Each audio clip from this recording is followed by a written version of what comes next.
welcome back to my channel today. Today's video is going to be a little different. I am sitting down and we are just going to talk, we're going to chat, we're going to talk all about postpartum. So if you're not interested in postpartum, you don't want to hear about what I've been through in the last 10 weeks, that is okay. I know a lot of you guys come to my page for food ideas, low carb and keto meals, so that's okay. I wanted to talk about postpartum. I just feel like postpartum is so overlooked. It's not talked about enough. And I want to share my experience with you guys because today I am 10 weeks postpartum. I had baby Kyrie on November 20th, so that was 10 weeks ago. And I would say for the first 7 weeks, first 8 weeks, I was like kind of in a dark hole. And it was nothing he did, it was nothing I did. It was just all of the emotion and just, you know, postpartum depression and anxiety that comes with having a baby. So we'll talk about how I went from that place where I was to where I am today, because it is total day and night. I 100% believe I am back to feeling like myself again. I'm not crying all the time like I was before, so we'll get all into that. But I just want to say thank you guys for watching my video. And if you are new to my channel, my name is Kim. I have a 2-month-old baby boy and a 4-year-old boy, and my channel is all about my weight loss journey and my family and just all things Kim. So I'll go over breastfeeding, pumping, sleep deprivation, my partner Jamal, that just is a lifesaver, and you know, just my feelings and just how I felt. So the first week we were home. So we were in the hospital for only 36 hours. We were discharged after 36 hours. I had a crazy birth. If you have not watched that video, I will link it above. You guys have to watch that video. I gave birth in a wheelchair in triage. It was insane. So I thought we were going to be in the hospital for at least 48 hours, but we were there for about 30-ish hours and then we were discharged. Obviously they gave us an option, but I felt as if I was okay, and you know, I wanted to be home and I wanted to be comfortable. So we were given the okay to go home. We came home, and I had a lot of anxiety the first 2 weeks because he passed his hearing test in his right ear, but he did not pass it in his left ear. They tested it twice. And so we have an appointment at Children's Hospital in a couple weeks or in a month to get that tested. So I know sometimes that comes with CMV. If you don't know what CMV is, I'll put it right here. And you can get CMV while you're pregnant. And it's so crazy. CMV, it's just a cold for me. So usually from changing diapers, getting in contact with like their poop, their pee, their saliva, drinking off the same drink as them while they're sick, that could give me CMV. But again, to me, it's just a regular cold. But that can get passed down to your baby inside your body, and that could really cause a lot of birth defects, growth defects. So when he did not pass his hearing test in his left ear, I was just very anxious, very worried. I was praying every second. And we got a test done for CMV, and that test took like a week to get back. I was having so much anxiety. I was literally just praying and praying that, you know, he was okay and he was able to hear and that he didn't have CMV. So the results came back at, I don't know, his second pediatrician visit, and it was negative. Thank you God. So that was a huge weight lifted off of my shoulders. But then another problem arose, and we were dealing with jaundice. So his jaundice levels were high, but they were not high enough to where they could admit us to Children's Hospital to get the light. But they were still high enough to where we had to go get blood work every single day. So he was what, 3 days old, 4 days old, 5 days old. We were going out in the cold every day for 3 to 4 days getting blood work. We went on Thanksgiving Day. I remember there was only one hospital open for the lab, and we went there on Thanksgiving Day. But that was also a lot. It caused a lot of anxiety and stress as well, but you know, it had to be done. But anyway, after 5 days of getting blood work, getting it tested, his levels finally went down. In that time period, I was breastfeeding, I was nursing, and he was having regular poops and pees. So I was like, wow, okay, yeah, he's good, he's feeding well. But his pediatrician said that, you know, since we don't know how much milk he's getting, or at that time it wasn't milk yet, it was colostrum. I don't know how to say that word. Colostrum. But anyway, so she told us that we should be supplementing just until my milk can come in. So like that was more stress, and I was just crying because I just felt like as if I just wasn't enough for him. I couldn't give him what he needed at that time. But now I look back and it's totally normal. So many moms have to go through this. And by the way, if you are pregnant right now, I would highly recommend following a page on Facebook. So I follow a page on Facebook where our babies were born in the same month.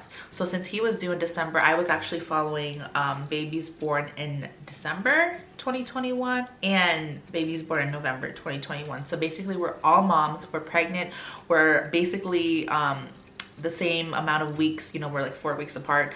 Our babies were due the same month, and it was extremely helpful. And obviously if you have concerns, you should ask your doctor, ask your OB, ask your pediatrician. But this page was it was so helpful because people were recommending like pumps and techniques on how to you know, put your baby to sleep, and issues with jaundice, and you know, just it brought the stress down a lot. So his jaundice levels came down finally, and we were okay. We were, you know, at home. No more stress, no more worries. We're still kind of worried about his ear, but I know now, even though we haven't gotten the test yet, he can hear us perfectly fine. He's so alert. He sees us, he knows, he hears, he gets startled. So I honestly am not worried about that at all anymore. I'm still praying that, you know, at his audiology appointment, it will show that his hearing on his left ear is fine. Pumping, breastfeeding. I nursed baby Kyrie for about 5 to 6 days, and then we did supplement with Enfamil that the pediatrician gave us just to help with his jaundice levels, to help flush that out, which it worked. So I started to pump. I started to exclusively pump. His latch sucked, and I expected that because Micah did not latch, and I exclusively pumped for him for like 10 months. So I was like, you know, it's fine. Pumping was expected. I had already bought a really nice pump, and so yeah, I knew I was going to be plugged into a wall for hours out of the day. But so I pumped. He was feeding fine. He gained 3 pounds in the first month. He gained another 3 pounds in the second month. And I was able to create a huge freezer stash while exclusively pumping. And I'll show you guys a picture here of my freezer stash.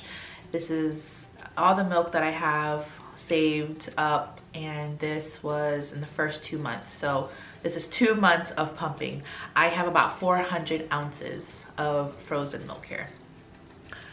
So I would say about week 2 to about week 5, I was feeling so guilty because Jamal was doing all of the work.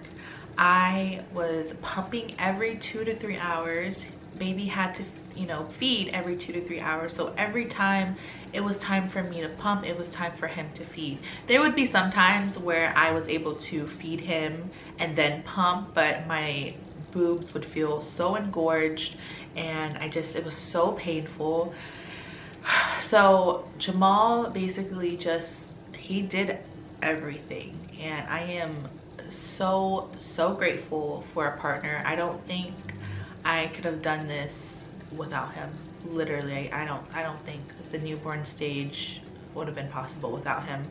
But then that came with a lot of guilt. That came with a lot of sadness because Jamal was doing everything. He was feeding him. Sorry, I was interrupted.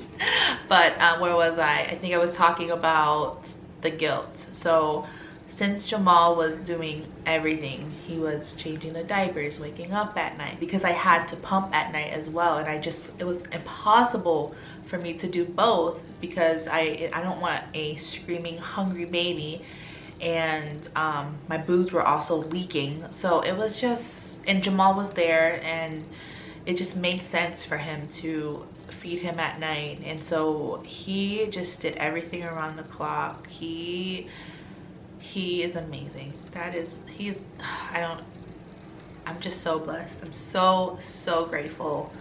He is so nurturing, and I just couldn't ask for a better partner. Because like I know, like my mom said my dad never like changed my diaper, barely really held me as a baby, and that's like a lot of men. I'm not gonna say all men because it's not, but that's most men.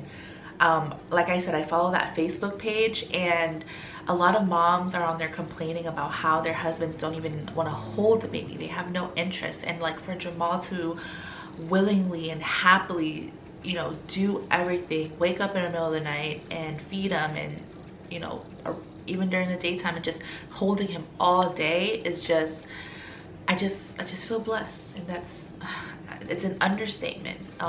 But anyway, lots of guilt. And you know, every single time I was pumping and I was away from the baby and Jamal had him, every single time I pumped, I would think to myself like, okay, I'm gonna buy formula. I'm gonna go buy formula, because this is not okay for me. It's mentally draining, it's physically draining. I'm losing so much time with the baby right now at the newborn stage, and you don't get that back at all. And I was just feeling so much guilt, and you know, and then I realized that, you know, this is postpartum depression. I'm sad, I'm crying, you know, I'm crying to Jamal at night, in the middle of the night, when, you know, when we're up, and I'm crying to him saying how hard it is, because it's hard. Newborn stage is so hard, and you don't realize that until you are in the middle of it. So after, you know, having a couple weeks of me crying and saying that I just want to give him formula because that will give me more time with him, and you know, and at that time I was still trying to save all of my breast milk, freezing. I was freezing like, I don't know, 20 ounces each day, or trying to at least. You know, and then the constant making sure that my supply was up, and it was, I would say at about 4 to 6 weeks, I had an oversupply, which could be good, it could be bad, because my boob was engorged every 7 days, every 10 days, and that played a huge part in my my postpartum depression also, because it hurts, it is painful. You can't even sleep because it feels like you have a huge lumpy cantaloupe on your breast. And I pumped, and sometimes it takes time. It just, you know, I used a vibrator, I put heat, I took shower, I did everything you could think of, and it just, you know, time is what healed it. Time is what helped unclog those ducts. So that also played a huge part. And you know, of that, because I wasn't even able to hold him on my chest, and that also made me sad. Oh, everything's like coming back now. I wasn't even able to hold him on my chest, and seeing Jamal being able to do that all the time and putting him to sleep like that, I don't know, I just felt sad. I just wasn't able to do it. I wasn't able to give him, you know, my energy and my time. So it was a lot. So at about 7 to 8 weeks, I remember my right boob being engorged for the 10th time, and this time it was so bad. It was so painful. This is my pumping chair, and I would pump here in his nursery. I'm in his nursery right now, and I was getting the vibrator, the heated pads, and I'm just trying to like get my boob to, you know, come out. I mean, I was trying to get the milk to come out, and I think that moment is when I was just like, okay, like, yeah, I'm, you know, I'm able to create breast milk, but is, you know, I'm not gonna say is it worth it, because it's totally worth it. You know, it's totally worth giving my baby breast milk and letting it nourish his body and having him grow. But was it worth it for my mental health? Was it worth being sad and crying all the time? So I decided at his 2-month mark, when he turned 2 months, that I was going to stop pumping, buy formula, and mix formula with breast milk for every bottle, as long as we have breast milk. So I don't know how long it will last us. We still have tons of breast milk left, but so that's when I realized that my mental health was just more important for my family rather than creating breast milk. And I know I'll probably get a lot of backlash and, you know, comments, maybe not comments, but people might think that, wow, like, you know, you're not strong enough to go through this for a few months to give your baby breast milk, you know. But please understand that if mom is not happy, no one is happy. And let me tell you, it has been night and day since I decided that I was going to supplement with formula. I can hold them on my chest. I'm not stuck to a machine every 2 to 3 hours. I don't even remember the last time I cried.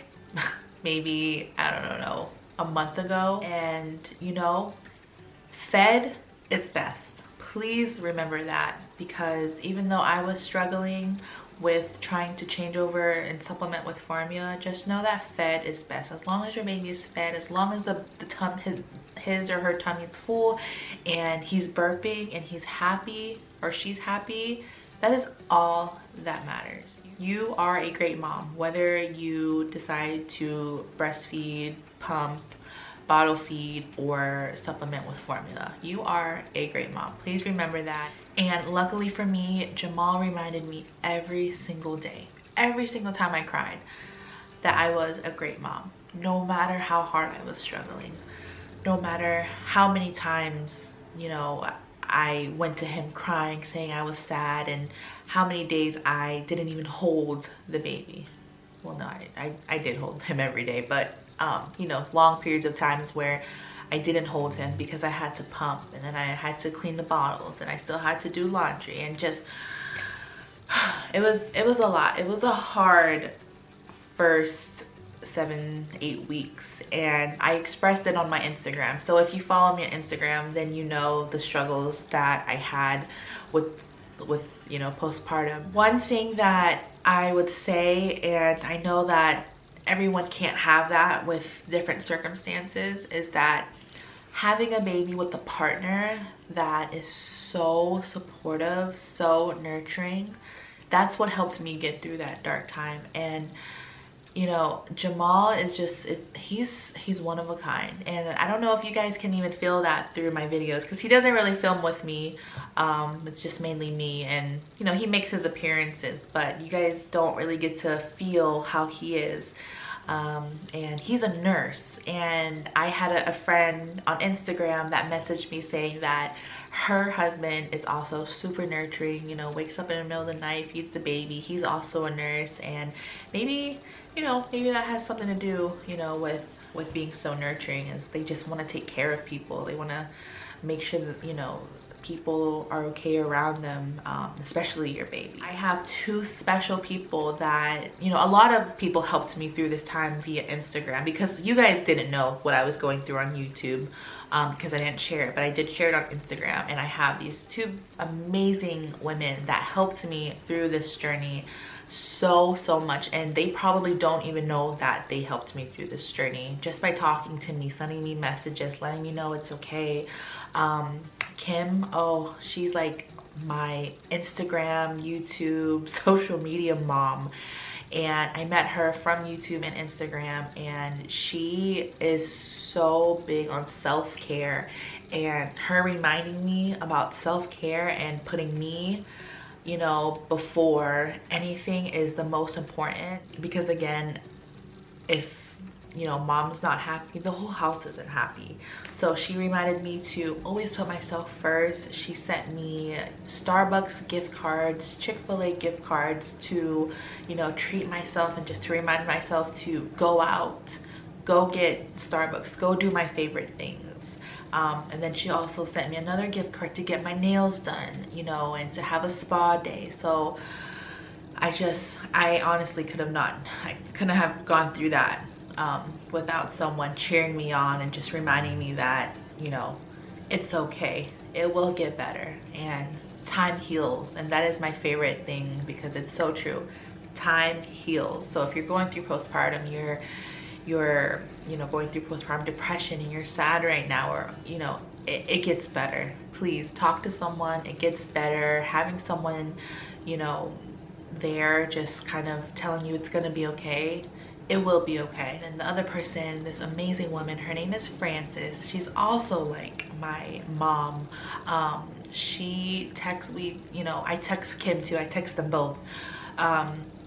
And they're so different in their own ways. They both provided me different information, and they comfort me in different ways, which I am so blessed that I was able to experience both of these beautiful women. But Frances helped me through it, and she probably doesn't even know, just by sending me text messages and just encouraging me and telling me to have a good day, and, you know, kiss those babies for me. And she sent a card in the mail also to treat the babies and make sure to buy the baby something. And I don't know, I feel like you need people around. You can't get through this alone. So that was my first 2 months of postpartum. It was hard. It was so hard. And I tried not to cry in this video. That's why I was talking a little bit low, because that helps me not cry. But I am happy to say that today, what's today? Today is January 30th. It's Sunday. And I am in such a better place. The baby Kyrie is 2 months old. He's getting so big. Supplementing formula was a huge help, and it really saved me mentally. I'm able to hold him now on my chest. I'm able to give him baths and bend over to where my chest is like touching the tub, and I'm not stuck into a machine every 3 hours. We're able to go out to the mall, and we're just so much happier now. And it was all because of me. And again, this is my experience. This is what I did. And breastfeeding and pumping really played a huge part in my postpartum depression. So don't kill yourself trying to provide breast milk. If you can do it, do it. If not, that is perfectly okay too. That's why there's formula. That's why, you know, that this is created to, that will still nourish your baby's body. Give him what he needs, or her. I keep saying him. Anyway, I didn't want to make this video extremely long, but it's about 30 minutes. So if you're still here and you're still watching, thank you so much. Thank you to everyone that reached out on Instagram, YouTube. just congratulating us, letting us know that you thought of us, and for everyone that helped me through Instagram through the hard times of, you know, postpartum depression. Thank you so much. I wish I could just send everyone just something nice just to show you my appreciation, but I'm gonna end this video now. I hope that this video can be sort of helpful. The main purpose of this video was to share my experience and just to share how I got out of that place to where I am now. It's such a big difference, night and day. I feel amazing, I feel great. I'm back doing what I love. I'm in the gym now, and still being able to hold my baby on my chest, still being able to feed him, and it's just, I'm so happy that I was able to get out of that place. And thank you to Jamal. I'm just so lucky for him. So anyways, I love you guys. Thank you guys for watching this video. I hope you guys enjoyed this postpartum video with me sharing my experience, and I love you guys. I love you guys so much, and I'll see you guys in my next video. Bye.